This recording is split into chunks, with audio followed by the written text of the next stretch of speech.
আর শরিয়া আইনের ব্যাপারে ওটাও বলেছে কিন্তু যে আমরা শরিয়া আইনে বিশ্বাস করি না। আমাদের সংগঠন পড়ে দেখবেন শরিয়া আইন বিশ্বাসের তো কথার ব্যাপারটা নাই কোথাও। Wake up to reality. ওপেনে বলে আমরা শরিয়া আইনে বিশ্বাস করি না।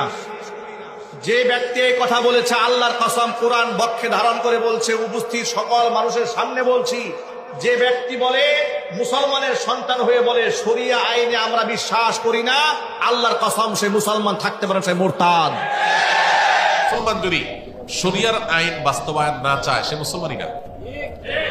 আপনি যদি বলেন যে আমি শরিয়া চাই না, শরিয়া দ্বারা শাসিত হোক আমার দেশ বা আমি নিজে, এটা চাই না, তাহলে আপনি নিজেকে মুসলমান দাবি করার কোন নৈতিক অধিকার নাই।